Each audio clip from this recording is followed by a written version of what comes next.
हे coffee best coffee याची definition काय असेल तुमचे? याची डेफिनेशन आमच्या रोस्टिंग प्रोफाईलवर आणि आम्ही जे कॉफीजला जे कप्स देतो आणि एक आयडियल कप घेऊन येतो ते आमच्या क्राफ्टमध्ये आहे.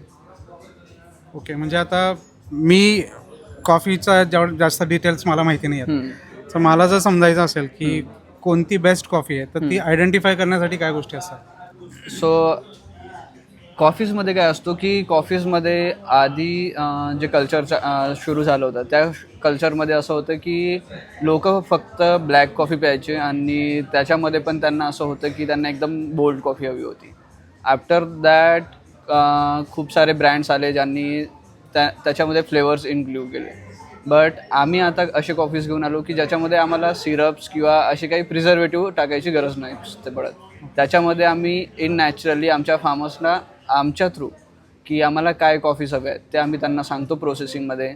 आम्हाला रम हवी आहे, आम्हाला विस्की हवी आहे, आम्हाला ब्रँडी हवी आहे किंवा आम्हाला थर्मल शॉक हवी आहे किंवा आम्हाला कॉफीजमध्ये थोडे फ्लावरी हवे आहेत नोट्स किंवा आम्हाला कॉफीजमध्ये थोडे फ्रूट्स हवे आहेत नोट्स. सो ते आम्ही त्यांना सांगतो आणि त्या प्रोसेसिंगवर आम्हाला कॉफीज मिळतात आणि त्या कॉफीजला ॲट द एंड एक छान कप प्रोफाईल बनवणं ते आम्ही आमच्या रोस्टिंगमुळे करू शकतो आणि रोस्टिंग केल्यानंतर आम्ही त्याला एक फायनल आमच्या हिशोबाने त्याला कपला आम्ही प्रोफाइलिंग करतो. Nice nice. सो ही मस्क मेलन आहे. ही कशी वाटली तुम्हाला? खूप छान आहे. लाईक फॉर अ नॉन म्हणजे फ्रुटी फ्लेवर मला वाटलं की तुम्ही सगळंच फ्रूट असेल किंवा सिरप वगैरे टाकलं असेल असं बोलतात नाही टाकत बट बॅक ऑफ दॅट आम्ही हे सगळे नोट्स नॅचरली आणतो रोस्टिंगमध्ये. म्हणजे मला असं अंडरटोन जो मस्क मेलनचा आला कॉफी असं वाटलं की ती हिट नाही होणार. कॉफी युजली हिट नाही होत फ्रुटी, पण ही खूप सुंदर आहे. लाईक ती स्ट्रॉंग पण आहे ॲज अ कॉफी आणि फ्रुटी फ्लेवर पॅलेटला पण देते. आता हे जे जसं ती बोलते मस्क मेलनचं, this is whisky rum. So जसं आता ही बोलते की नाही मस्क मेलन ती ट्राय केली राईट, विस्की आहे रम आहे.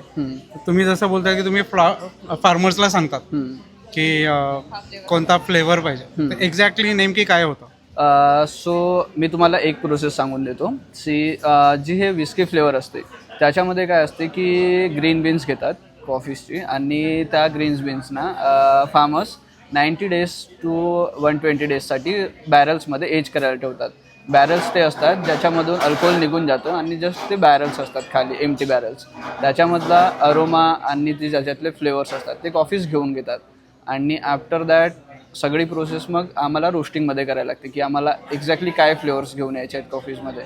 आम्हाला प्रॉमिनंट विस्की जाणायची आहे की थोडं चॉकलेटी ठेवायची आहे की काय करायचं आहे ते सगळे कप्स आम्ही देतो कॉफीजमध्ये. Nice nice. आता हे बघितलं ना, थोडंसं टेस्ट केलं आहे ॲक्च्युअली, तू तर पित नाही बट विस्की सारखी फ्लेवर येते त्याला. राईट. नाईस. सो ह्या वर्षीला आम्ही विस्की, वाईन, रम आणि ब्रँडी असे ह्या 4 अल्कोहोल सिरीज लॉन्च करतो. नाईस. आणि फ्लोरलमध्ये आम्ही YB आणि YC म्हणून 2 फ्लोरल प्रोसेस आहेत ज्याच्यामध्ये एक एल्डर फ्लॉवरसारखी स्मेल आणि टेस्ट करते आणि सेकंड तुम्हाला लाईक मोगरासारखी टेस्ट करते, अरेबियन जास्मिन सारखी. नाईस. आणि थर्ड वन आम्ही लॉन्च करतो फ्रुटीमध्ये की त्याच्यामध्ये तुम्हाला मस्क मेलन आणि वॉटरमेलन ह्या 2 प्रोसेस मिळणार. Okay okay. मला ह्या कॉफीबद्दल सांगा ना, थर्मल शॉक म्हणजे एक्झॅक्टली काय? थर्मल शॉक ही प्रोसेस सर्वात आधी कोलंबियामध्ये लॉन्च केली होती आणि आफ्टर दॅट त्याला अडॉप्ट केलं इथल्या फार्मर्सनी. सो इथं एक फार्मर्स आहेत चिकमंगळूरला, त्यांचं रत्नागिरी इस्टेट म्हणून एक फार्म आहे 250 एकर्समध्ये. सो त्यांनी ही प्रोसेस तिथं लॉन्च केली आणि त्या प्रोसेसमध्ये कॉफीजला एक सर्टन टेम्परेचर वॉटर घेऊन त्याला आधी कोल्ड केला जातो आणि सर्टन टेम्परेचर एक वॉटर घेऊन त्याला हॉट केला जातो. सो त्या प्रोसेसमध्ये काय होते कॉफीजमध्ये अजून कॉम्प्लेक्सिटी तयार होतात आणि त्या कॉम्प्लेक्सिटी जेव्हा आपण रोस्ट करतो त्याच्यामध्ये ते आपल्याला येतात. ओके. सो ह्या कॉफीमध्ये तुम्हाला थोडे पॉपकॉर्न, थोडे चीझी, थोडी अशी जामी असे नोट्स येतील. Nice nice. मी ट्राय केलं आहेत. Almost every coffee is testing different. At least Right. Taste तर समजतं आहे. सो ह्या वर्षीला आम्ही अराउंड 60+ कॉफीज लॉन्च केले आहेत Great. ज्याच्यामध्ये सगळ्या डिफरंट कॉफीज आहेत आणि सगळे डिफरंट नोट्स आहेत. सो B2Cच्या कस्टमर जे असतात, जे होम ब्रुअर्स असतात, त्यांना एव्हरी मंथ काहीतरी नवीन प्यायची इच्छा असते.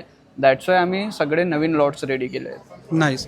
सो आता इतक्या व्हरायटीज आहेत. You sed like more than 16 types of coffees that you have. Right. त्यातनं तुमची बेस्ट कॉफी कोणती आहे? What is your best and Y?